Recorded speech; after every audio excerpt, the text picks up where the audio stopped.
let's jump in here. We have been talking about Theodor Herzl. We launched this class with Theodor Herzl, and I hope that class, if you were there, gave you kind of a picture of the influence Herzl had and still has on the state of Israel today, the modern state of Israel. And then the next week, we looked at David Ben-Gurion and how he helped to form the government that would eventually become the first Israeli government. And there's a great picture of him there. But my favorite picture of David Ben-Gurion is when he's standing on his head in his bathing suit on the beach, on the Tel Aviv beach. So you should just look that up if you ever get a chance to Google it. And then tonight, we're going to be studying a very fascinating man, a very unique man, a man that most people would probably consider, and I'm not joking with you, if you met him, you'd probably think, this guy's a little cuckoo for Cocoa Puffs, okay? He's out there in another level, and I don't know what he's thinking. He had a mind of his own, but really, even in his own state that you might even consider a little crazy, because some of the things you're going to hear about are a lot out of the box, I should say, very out of the box, would actually become one of the most influential men in the development of the modern state of Israel. So let's get into it. We were talking about Theodor Herzl. I've already said all these guys. There's David Ben-Gurion, and now we're looking at Eliezer ben Yehuda. He was born on January 7th, 1858. And you'll see that all of these men were born around the same time, 1886, 1860 for Theodor Herzl. And so he was born first of the three, but I saved him for last for a reason, actually. And so you'll see that tonight. But his real name was actually Eliezer Yitzhak Perlman. And so he actually comes from what is now known as Belarus, but it was a part of a large Russian empire at that time. He was raised by Chabadnik parents. That's Hasidim, or you might know them as ultra-Orthodox parents. And they grew up, and the language that he knew was the Yiddish language. And if you ever get a chance to listen to the Jew and Gentile podcast, which you can find on foiequip.org, Steve and I always like to do a Yiddish word of the day. But he spoke fluent Yiddish. That's what he was raised with. He was educated very traditionally in Eastern Europe at this time, and in the Russia area, in what was called a cheder, or a Jewish elementary school, where they read Torah, they read the Mishnah, they read the Talmud, and they were exposed at that point, even earlier in life, to Zionism, the idea that the Jewish people would return to their ancient homeland, which would compel him in 1881 to actually immigrate to Palestine through a series of events in his life. He would go on to form the Academy of the Hebrew Language while he was living in Palestine. And his politics through and through, I think it's very fascinating. His politics were Zionism, restoration, and think about this, I read this about him, the rejection of diaspora lifestyle. If you're not familiar with the word diaspora, diaspora is the word that's used for talking about Jewish people that are living outside of the land of Israel. And so if you're Jewish and you're living in LA or New York City or Paris or wherever, guess what? You're living in diaspora. And if you're living in diaspora, he rejected that lifestyle. He believed Jewish people should be returning to their ancient homeland. And you'll see some of the measures that he went to prove his dedication to this lifestyle that he wanted to live. And so he was very, I should say the word hardcore about his lifestyle and his philosophy and the way he understood the importance of Israel, what would become Israel. In 1877, this is actually very interesting. I'll tell you what was going on while he was living in the Belarus area. He had not immigrated yet.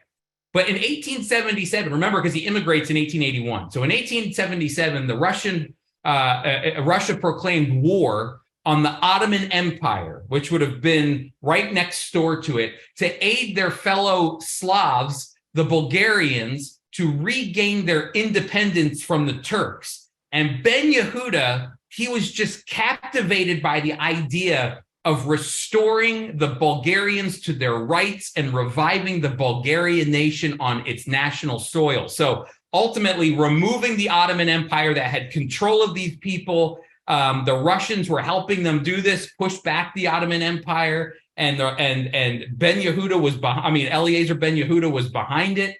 He wanted it to happen, and he was enthralled with the idea that the Bulgarians would regain their nationality and regain their independence and take back the land that was once theirs that got gobbled up by the Ottoman Empire. And you know what's interesting is this isn't the first time this happens. Ben Yehuda starts studying more and more about this idea of people taking back their land, the land that was once theirs. In the 19th century, several European nations have been so revived, perhaps the most celebrated being the Greeks, the heirs of classical Athens in 1829. That's right, in 1829 and the following years, the Greeks took back their land from the Ottoman Turks, just like the Bulgarians did, and they reclaimed their ancient heritage in what is now Greece. Greece was founded a few years later in the early 1830s, the modern state of Greece. And so this captured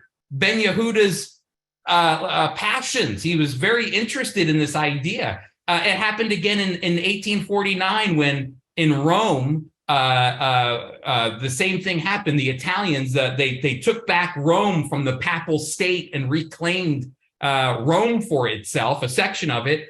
And later on in the 1860s, Italy would actually become its own independent state again. And Ben Yehuda was incredibly influenced by these revivals and came to the conclusion, I love this, after seeing the Bulgarians, after reading about the Greeks, after being influenced by what was going on in Italy and Rome, Ben Yehuda came to the conclusion that the European concept of national fulfillment should also be applied to his people, the Jews. He felt deeply that if the Bulgarians, who were not an ancient classical people, could demand and obtain a state of their own, then the Jews, the people of the book and their heirs of historic Jerusalem, deserved the exact same treatment. And so it wasn't just that notice he's not technically reading the Bible. Eliezer Ben Yehuda, even though he grew up in a very Orthodox home and went to yeshiva and went to the cheder, the Jewish elementary school, and he read Mishnah and Talmud, he would actually bend towards secularism quite a bit. And it's at this point in his life, if you notice, he's not just looking at the Bible, he's looking at what's going on in the world around him. And he's saying Jewish people should have the same right the Bulgarians have, and Jewish people should have the same right the Italians have, and Jewish people should have the same right that the Greeks have. And so as all this is taking place in the modern era, not just looking back into history, but in the modern era, seeing this nationality happen. And that was something that kind of burned in his chest. At the same time, I love this. At the exact same time, he's reading a book called Daniel Deronda by the author George Eliot.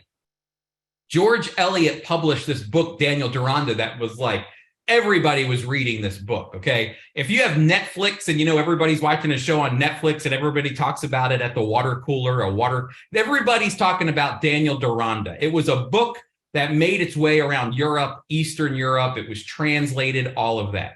And the story of Daniel Deronda is about a typical Victorian novel with themes of arrogant women, wealthy people, the sympathetic orphans. What was not at all typical, though, the thing that stood out in the book, are you ready? This is what's fascinating. What stood out was the inclusion of a character named Mordecai Cohen, a Zionist in the book, almost certainly modeled on the Dutch, who was the first appealing Jewish figure ever to appear in English literature. Do you hear that? So here's this very typical Victorian novel that's going around, people are reading it. And what is being argued is that typically in writing, Jewish people were looked down upon, anti-Semitism. But in this book, it's fascinating because actually the hero of it is Mordecai Cohen, a Zionist, a person who believes the Jewish people should return to their ancient homeland. It's built in the book. And you know what's amazing about George Eliot is that he's a Christian. He's actually an evangelical Christian who's writing this. And so here's a Jewish man, Eliezer Ben Yehuda, who's reading this book and is just being overwhelmed by what's being read and is identifying himself with Mordecai Cohen. Cohen, the character, anticipates the convictions of Theodor Herzl. If you were here in my first class and we talked about Theodor Herzl, who doesn't come onto the scene until the late 1880s, early 1890s. Think about this: when George Eliot wrote Daniel Deronda, this is sharing ideas of Zionism decades before Herzl even appears on the scene. And it says this: let there be, he proclaims. This is what Cohen says in the book. This is what George Eliot writes as Cohen is speaking. He says, let there be, he proclaims, another great migration, another choosing of Israel to be a nationality. And he also inspires the book's title's character to abandon his comfortable life in Britain and to immigrate to Israel.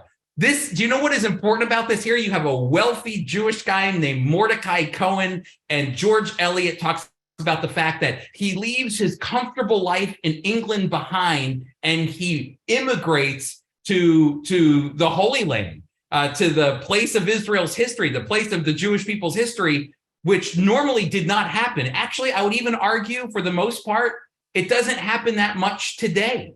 In modern Israeli immigration of Jewish people making aliyah, making immigration to Israel, the numbers of Americans making immigration to Israel is much lower than areas of more poverty-stricken areas of the world, or even Europe, where there's a higher sense of anti-Semitism.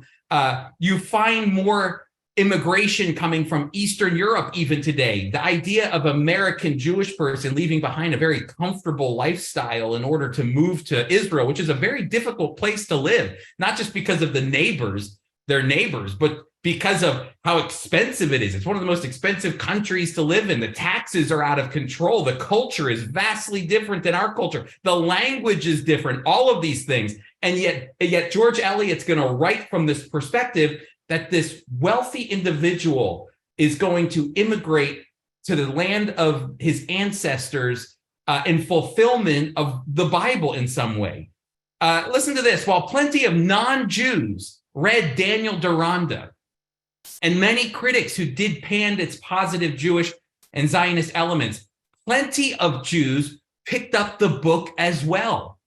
And for some of these Jews, George Eliot's work of life, let me read this again. And for some of these Jews, George Eliot's work was life-changing for the Jewish people. For some of these Jews, George Eliot provided their first glimpse of Zionism, their first sense of the passion, the fire, the determination that underlay the growing Zionist enterprise. They had never really considered, or in some cases, even really encountered Zionism, and Eliot's words resonated with them in a deeply affecting way. And so it goes on, it says, among those Jews crediting George Eliot was with sparking their Zionist fervor were this: Emma Lazarus. You know, we often use the phrase, we often go to the poem that's etched at the base of Lady Liberty in New York, where it says, give us your tired, your poor. Emma Lazarus wrote that, and she was impacted greatly by George Eliot. Another was Eliezer ben Yehuda, considered the father of modern Hebrew language. And a third was Henrietta Solds, the founder of Hadassah, the Women's Zionist Organization of America. You see, this one man, this Christian man, wrote a book about a Jewish man going back to make aliyah, to immigrate to Palestine at that time under the Ottoman control. And what happens, it not only impacts non-Jewish people and not only paints Jewish people in a positive way, but it even impacts people like Eliezer ben Yehuda. Eliezer ben Yehuda, this is his wife, Devorah. We might know the name Deborah. Eliezer, and this is a picture of him and his wife in 1882. And the two, it's a really sweet story, actually. It's an amazing story how they got married. When they were still living in the Belarus area, the two loved each other for a long time, and for something like 7 years. And they really wanted to get married. And the parents, her parents, were okay with it. And then he came to the parents and said, hey, I actually found out I have tuberculosis. I can't marry your daughter. And for the remainder of my life, I'm going to go live in Jerusalem. And I don't think it's a good idea for her to come with me. The doctors say I have 6 months left, or it could be 6 months. And so I think we should just end this here. And the mom and dad of Deborah were like, we really respect that you would do that. Well, guess what? Deborah had a different idea in mind. Devorah had a different idea. She could not stand the fact that she wouldn't be with Eliezer. And so she said to her father, I really want to move with him and be with him. I love him. And so she actually snuck out of Russia without a passport. She didn't have a passport. She snuck out.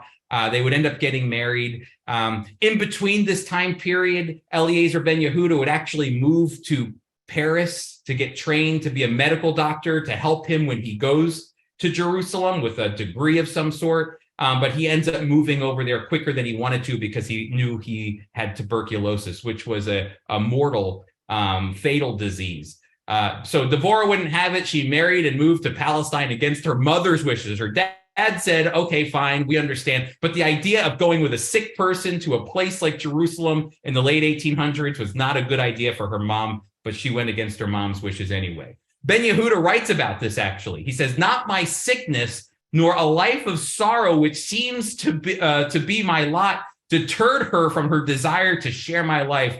Our lives had become one, and the first Hebrew family in modern times had come into being. He says this to his wife. I love this. Devorah, you are going to be the first Hebrew mother in nearly 2,000 years.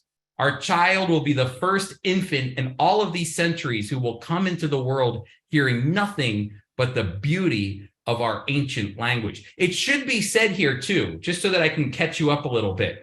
By this point, Hebrew was still being spoken, but it was only spoken in synagogues. It was not spoken as a common language. It's kind of like Latin in the Catholic Church. Even today, Latin's not really spoken in the Catholic Church because of Vatican II. But in the past, Latin was spoken as the language in the church, but nowhere else were people speaking Latin at all, even though it was once a common language of the Roman Empire thousands of years ago. But it's the same thing with Hebrew. Hebrew was spoken in the synagogues. Hebrew was read in the Torah, the Mishnah, the Talmud, but it was not spoken as a common language. And this is something that will drive Eliezer ben Yehuda to take it from the prayer books and from the Torah, the prophets and the writings, and to turn it into the common language of the Jewish people as he's immigrating to the Holy Land. I want to share this with you because this is one of my favorite little sections of the conversation that Devorah, and to show you kind of the mind of Eliezer a little bit. I'm telling you, he was a unique individual. He says this to his wife. I must ask you, dear Devorah, that from now on you shall speak only Hebrew.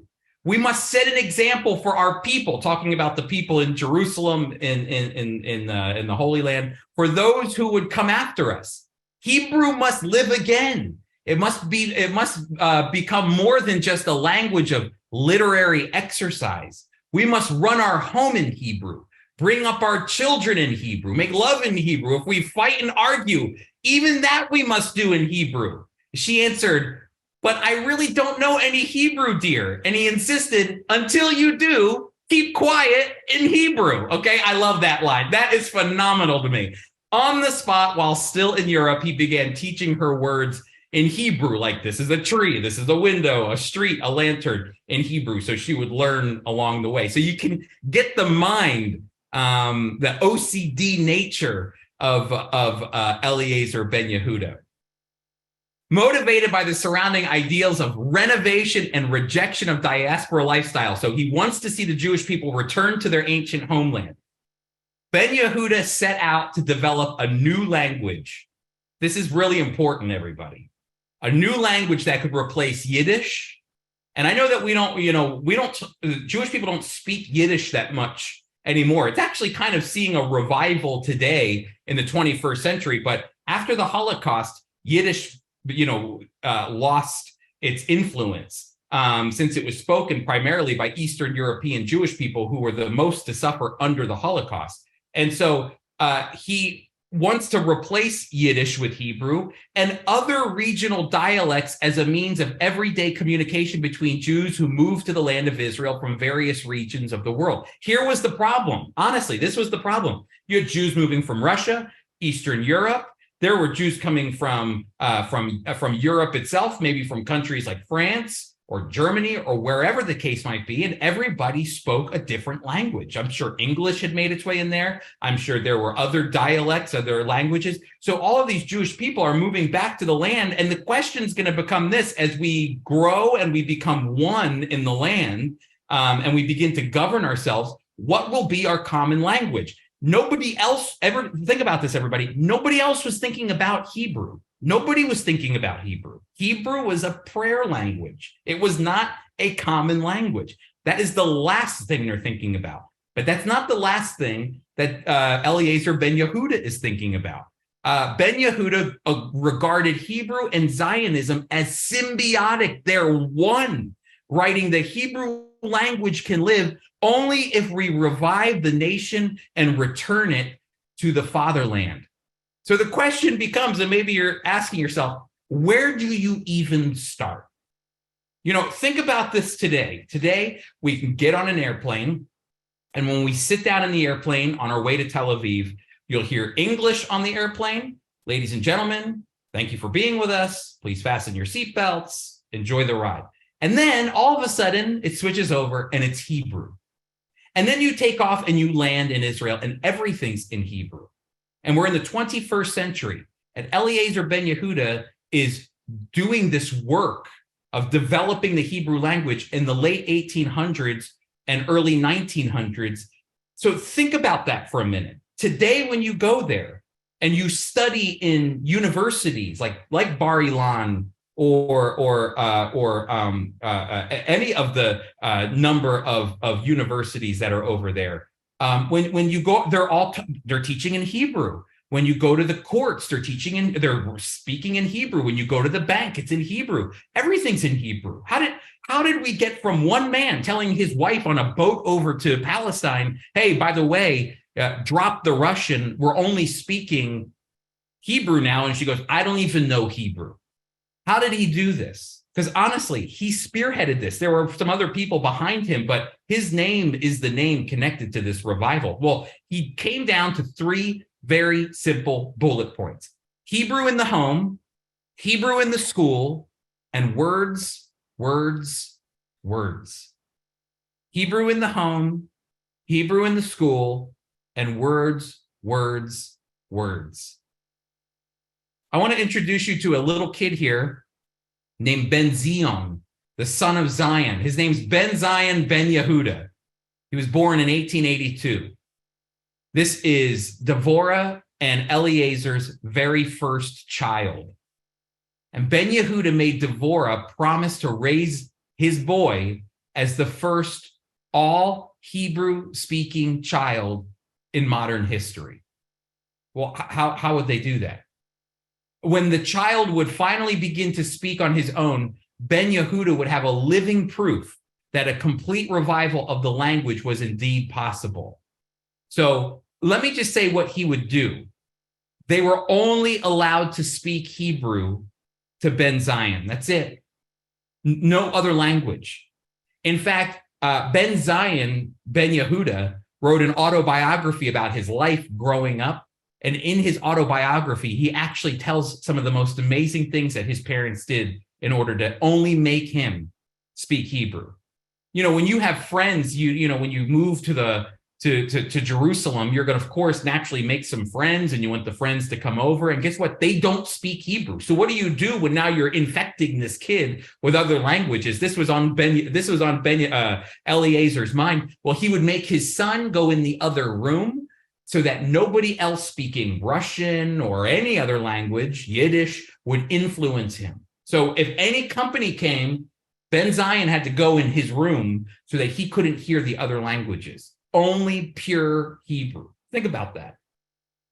In fact, a part of the story is also that one night Eliezer heard his wife singing a Russian lullaby to Ben Zion. Didn't go well for her. Not that anything bad happened, but he was not happy, because even the little Russian lullaby was enough to taint the work. This was a test subject. His son was a test subject for the Hebrew language.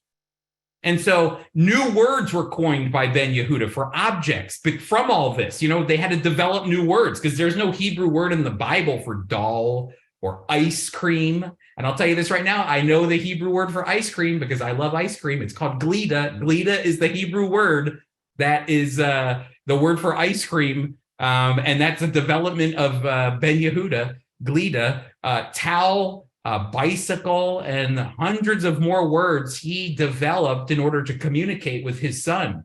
And they would actually go on to have 4 more children. Devorah would die a few years later, actually, leaving the 5 kids with Eliezer. Sadly, think about this. Eliezer ben Yehuda said to his in-laws, I only got a couple months to live. I've got tuberculosis. I'm going to Jerusalem. Well, guess what? He lives. His wife dies of tuberculosis, Devorah, and leaves the children with Eliezer. What about Hebrew in the school? Well, Ben Yehuda would introduce Hebrew as the language of instruction and study in school. So it's you have to think big picture here, but as Jewish people are immigrating from Eastern Europe and Russia into the Holy Land, they're moving into areas of cities just outside of modern Tel Aviv today. Cities it's called like Rehovot or Rishon LeZion or Netziona or Petah Tikva are these cities that were developed in the 1800s as farming communities of Jewish people. And so as Jewish people are building farms in these Jewish communities, they begin to build schools for their kids. And that's when Ben Yehuda was able to go into these places and say, I think you should have Hebrew classes. I'll teach them. And so he's taking the things that he's developing with his son and the writings that he's doing, and he's coming in and he's teaching the young children in the school, and they want them to do it. Ben Yehuda introduced Hebrew as the language of instruction and study in schools. He gained the support of educators who were enthusiastic Jewish nationalists. Teaching Hebrew in schools was a very practical solution to the problem of immigration from different countries who spoke a variety of languages. And so once again, even it wasn't just Eliezer's passion. Of course, he's the one who thought about it and enacted it and was crazy enough to do it. But because of his passion, others got behind it and were willing to put it in their curriculum in their schools. And sure enough, over time, a short amount of time, actually, it became a part of the curriculum of most Jewish schools where Hebrew is being taught over the language that's being taught in their homes from wherever they were coming from.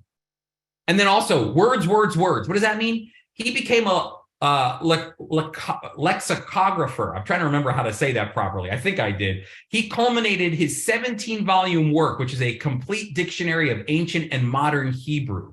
And it was completed by Hemda, who was actually his second wife after Devorah's death, and his son after Ben Yehuda's death.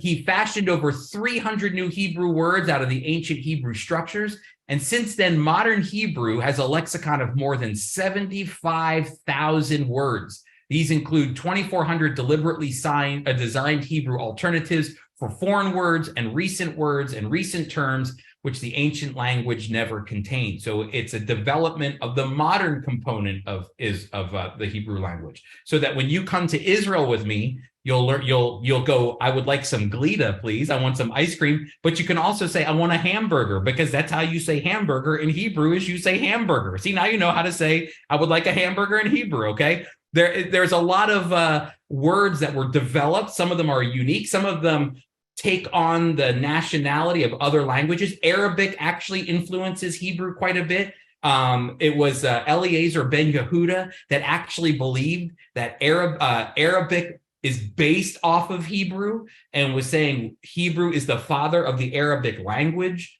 And that was a belief of his as well, because of the ancient nature and the ancient nature of the Hebrew language. And if you listen to Arabic and Hebrew, they are very similar in nature, actually, that you can understand some of the things that are being said back and forth, even though they'll sound very different. When you're hearing them, the words, if you slow down and listen, you will be able to see the similarities. Like shalom in Hebrew is salem in Arabic.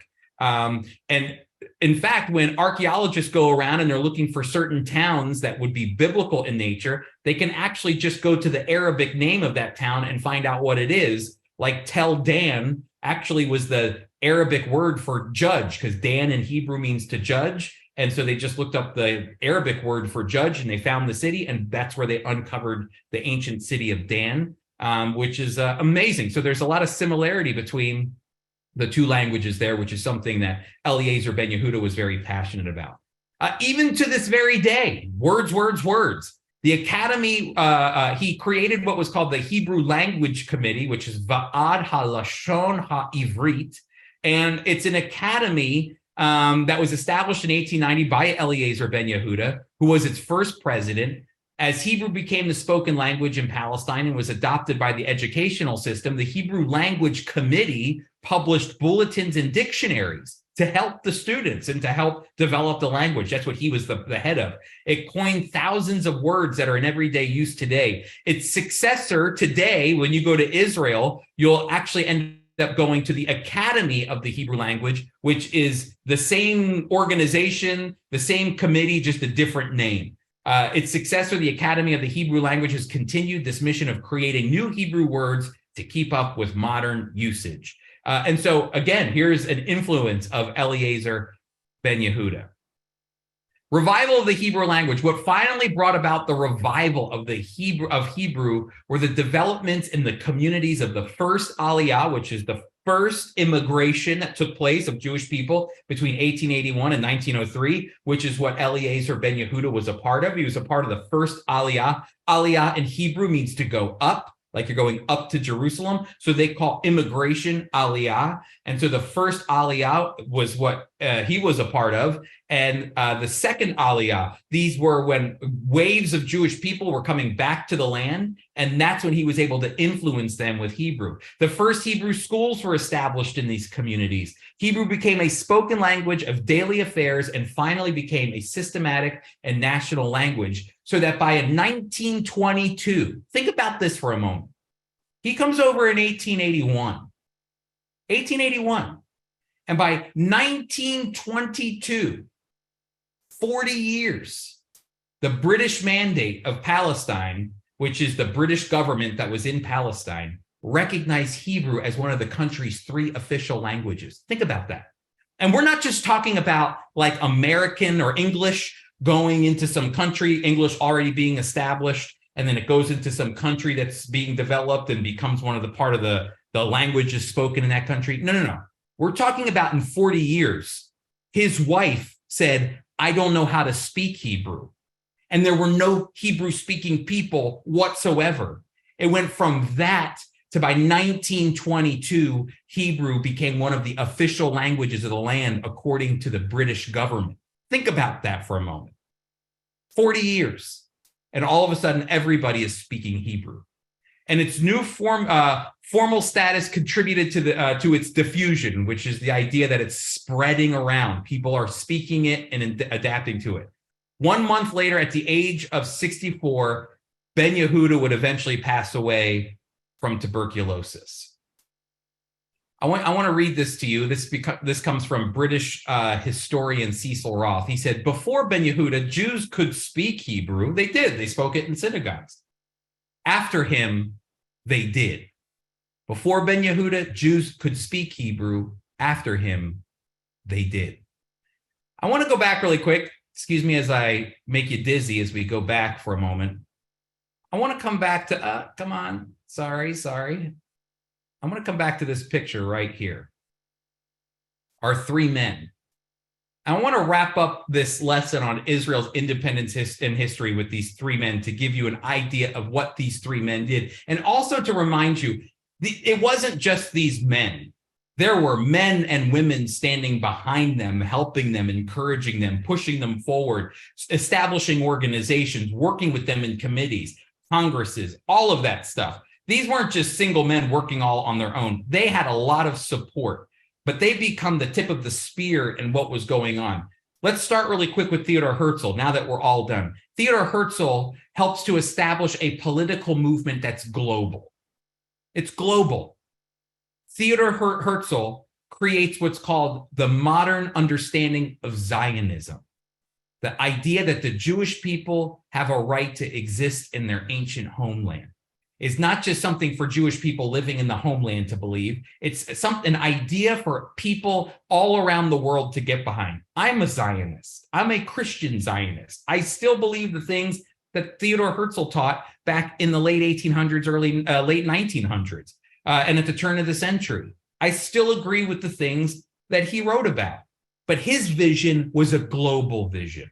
It was global. He was trying to move the political pieces of the chessboard in order to grant the Jewish people the right to return and to establish their own independence. And it would eventually happen by 1948. He wouldn't live to see it, but he would definitely have a massive impact on that global idea, so much so that here you are today. I know that you don't just believe in the politics of Israel, you believe biblically in a state of Israel. God's doing something. It's very important. So the big picture is Theodor Herzl. Then we zoom in on David Ben-Gurion, who would become Israel's first prime minister. But see, David Ben-Gurion isn't thinking about the big pictures of the political structures and empires of the world that would give permission for the Jewish people returning. He would be conscientious of that and working with people to eventually to create an independent Jewish state. But he was influential in creating...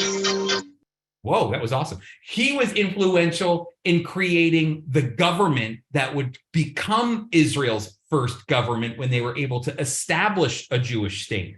He was influential in establishing the Jewish Agency, which was helping Jewish people return, setting up systems and infrastructure in the land. See, Theodor Herzl only stepped foot in the land, I believe, twice in his lifetime. I mean, and he was only there for a moment. It was just a visit.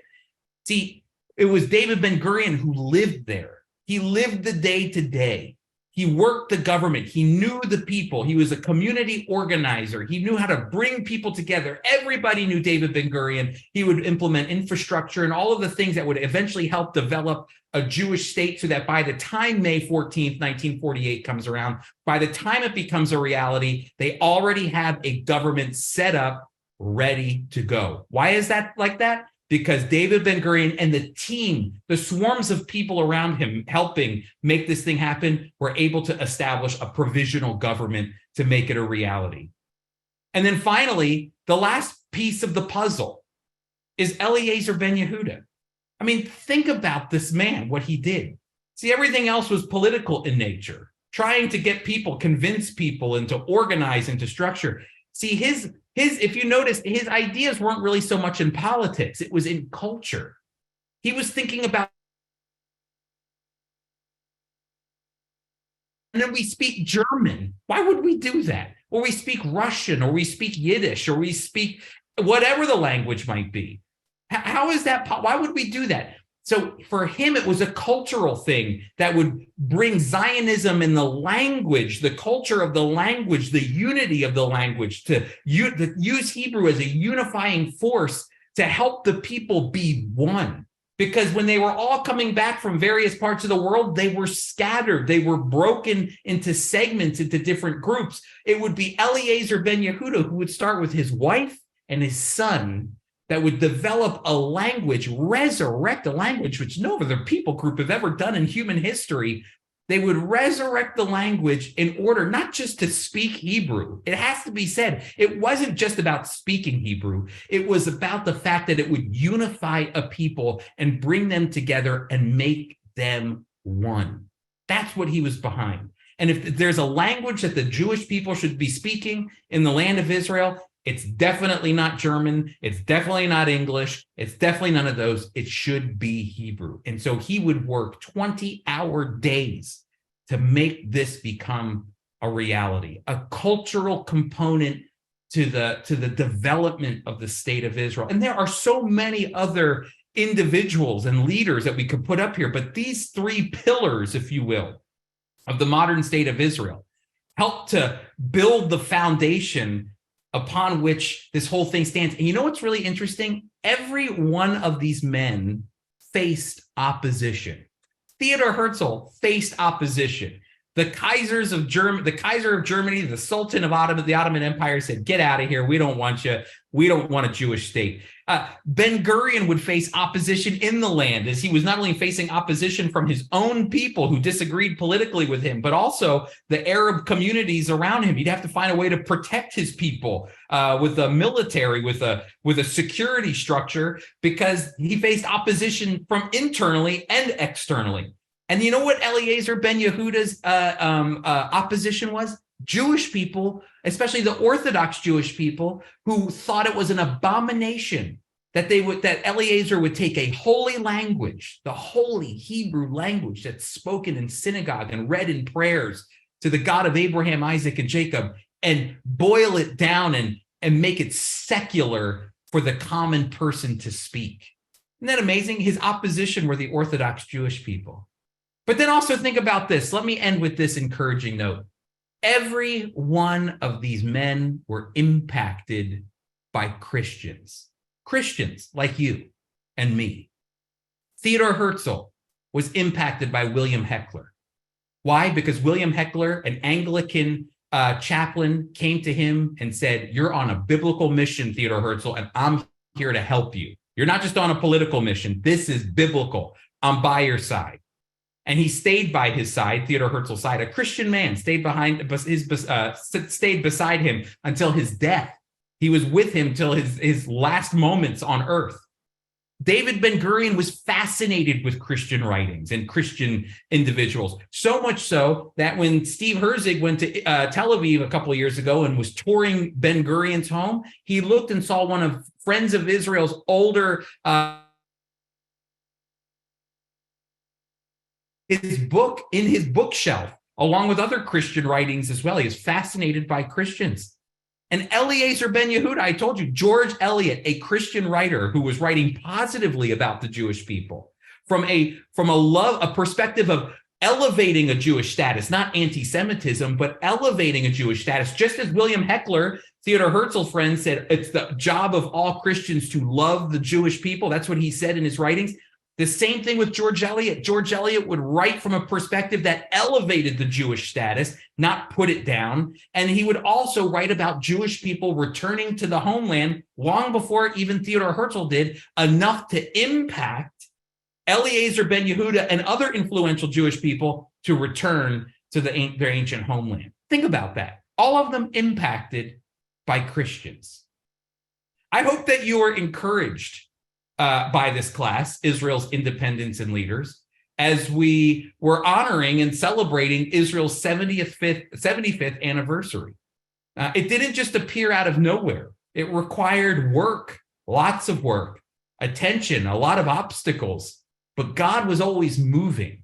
God was always moving, and I love it. God was always making his presence known, sometimes in very loud ways, like men like William Heckler, and sometimes in very subtle ways, when men like Eliezer ben Yehuda would just simply read a book and be impacted by it.